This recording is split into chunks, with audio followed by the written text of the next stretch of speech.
रविंद्रनाथ टैगोर जी की रचनाओं में से एक है पराया। बालकों के सरदार फटिक चक्रवर्ती के मन में शरारतें जन्म लेती रहती थी। उसने अपने छोटे भाई को नदी के तट पर पड़ी मस्तूल बनाने वाली बल्ली पानी में लुढ़काने के लिए कहा। छोटे भाई की बात ना मानने पर उसने क्रुद्ध होकर उसे एक थप्पड़ मार दिया। उसी समय बाहर की एक नाव घाट पर आकर लगी। नाव से उतरकर एक अधेड़ सज्जन ने फटिक से पूछा, चक्रवर्ती जी का घर किधर है? फटिक ने घास चबाते हुए कहा, वह रहा उधर। परंतु उसने किधर बताया था, ये समझने की शक्ति किसी में नहीं थी। उस सज्जन पुरुष ने फिर पूछा, किधर? मैं नहीं जानता। वह सज्जन एक भद्र पुरुष से पूछकर गंतव्य की ओर चल पड़े।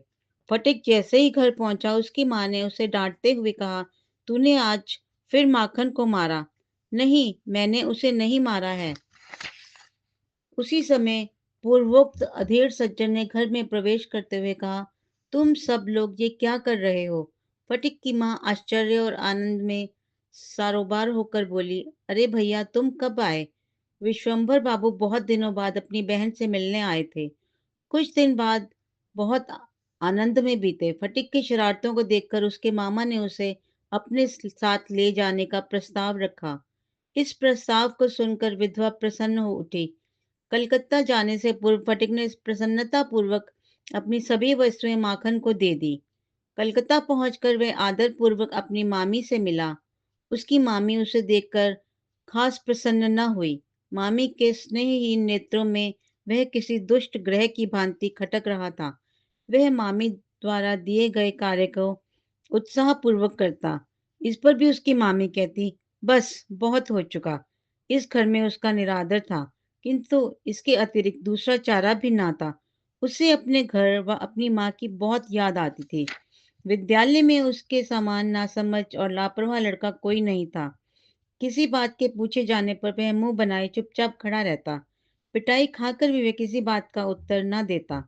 खेलकूद के समय वे खिड़की के सहारे खड़ा होकर दूर के मकानों की छतों को देखता।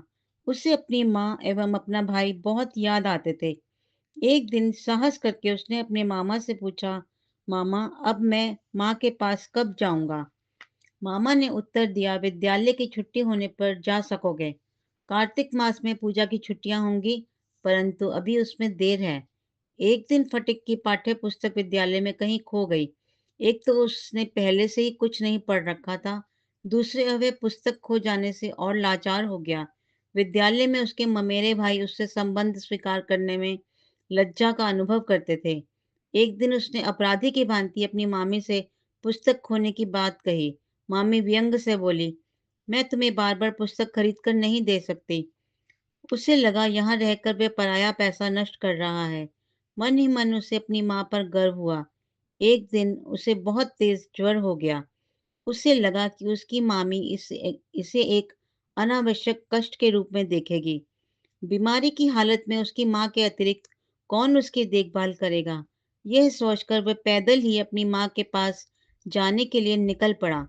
अगले दिन सुबह उसे घर में ना पाकर उसके मामा ने उसे चारों तरफ ढूंढा, पुलिस का सहारा लिया। पहले दिन से ही मूसलाधार बारिश हो रही थी। पुलिस के द्वारा उसे घर लाया गया। बुरी तरह भीग जाने के कारण उसकी दशा और बिगड़ गई। उसकी मामी ने कहा, इसे इसके घर भेज दो। फटिक रोते हुए बोला, वही तो जा रहा था। बालक का ज्वर तेज हो रहा था। डॉक्टर ने कहा, रोगी की दशा चिंताजनक है। फटिक उसी अचेत अवस्था में प्रलाप करते हुए बोला, माँ, मुझे मत मारो, मैंने अपराध नहीं किया है। इसी प्रकार एक सप्ताह बीत गया। विश्वंभर बाबू उसके मन की दशा समझकर उसके कान के पास मुंह लाकर बोले, फटिक, मैंने तेरी माँ को लाने के लिए एक आदमी भेज दिया है। उसी समय फटिक की माँ ने शीघ्रतापूर्वक कमरे में प्रवेश किया। आते ही वे उच्च स्वर में रोने लगी। बड़े कष्ट से विश्वंभर बाबू ने उन्हें जैसे तैसे शांत किया। वे पछाड़ खाकर गिर पड़ी और पुकार उठी, फटिक, मेरे प्यारे बेटे। माँ की प्यार भरी आवाज सुनकर फटिक ने आंखें खोल दी। फिर आंखें बंद करके कहा, माँ, मेरी छुट्टी हो गई, मैं घर Big जा रहा thanks हूँ। to all our subscribers for subscribing our channel. If not, please subscribe and do not forget to press the bell icon for all notifications. Please visit our channel for all kinds of stories and more. Thank you.